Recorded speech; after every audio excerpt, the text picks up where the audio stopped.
We were all startled to hear recently that Kristen Sinema had decided to leave the Democratic Party and become an independent.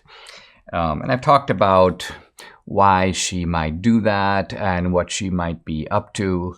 But I now want to turn to her, well, I can't call him sidekick, but maybe her partner in crime, the other unpredictable Democrat, and that is Joe Manchin. Now, some would say, Dinesh, really, Joe Manchin is predictable.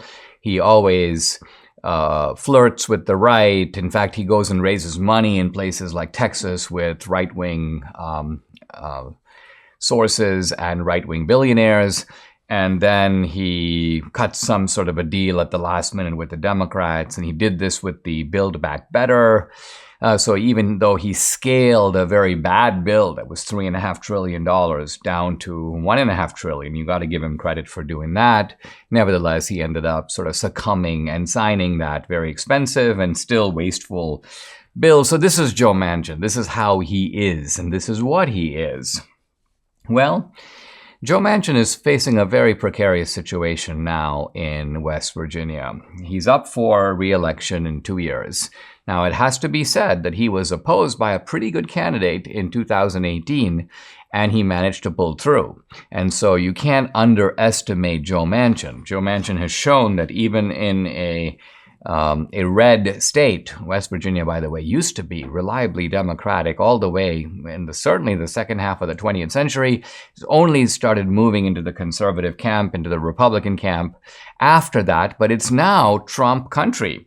I mean, Trump won. I have the number here somewhere. Trump beat Biden by 39 points in West Virginia. So West Virginia is now red and getting redder.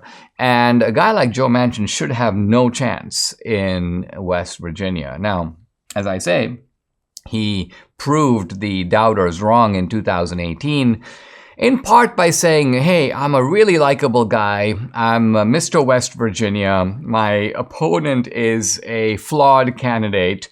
And moreover, I'm an independent thinker. I don't play by anybody's playbook. I will defend the interests of West Virginia. But the real question is, has he? Has Joe Manchin been defending the interests of West Virginia? And the answer is no. He's been selling them down the pike on the issue of coal.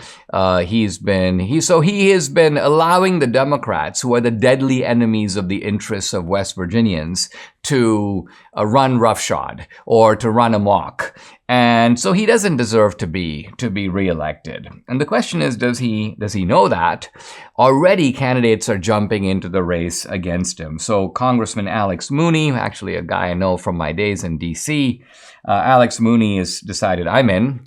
And then right after that, another guy, this is Moore Capito, a state legislator and son of the Republican Senator Shelley Moore Capito. So this guy's like, I'm running. And then the state treasurer, a guy named Riley Moore, is like, I'm going to be running for Alex Mooney's seat. So you can tell the Republicans sort of smell blood here, and they smell opportunity here, and they want to get in early to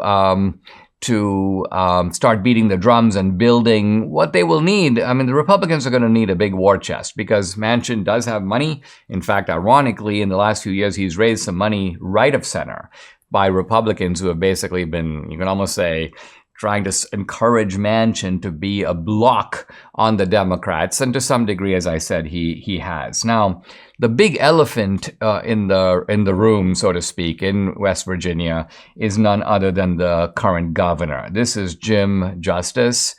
And Jim Justice, I think, if he ran, would annihilate Manchin. He's an extremely popular governor. He also happens to be the wealthiest man in the state. He sometimes, people joke that he's sort of the bank of any activity that occurs in the state. So this is a guy who has not only the name and the popularity, well, it's kind of funny, he also has the name Justice, but more importantly, he can bankroll his own campaign. He's not going to run out of money. He probably can produce more money than Manchin can produce. So Manchin is going to be basically finished if Jim Justice jumps in. But Jim Justice is the governor. He may decide, I like being governor. I'm not going to run for the Senate. And in that case, the question is, who else can beat Manchin? Well, according to the former head of the Republican Party, This is a guy. He makes the point that anybody can beat Manchin. He basically says, "Look, this is a case where Manchin is out of step with the state, and if Republicans don't sort of mess it up, he goes, it's kind of a done deal." Here's a GOP chairwoman out of West Virginia, Elgin McCardle, saying the following.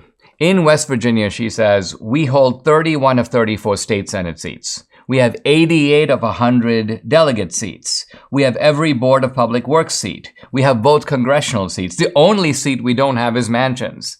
It's clear he needs to go.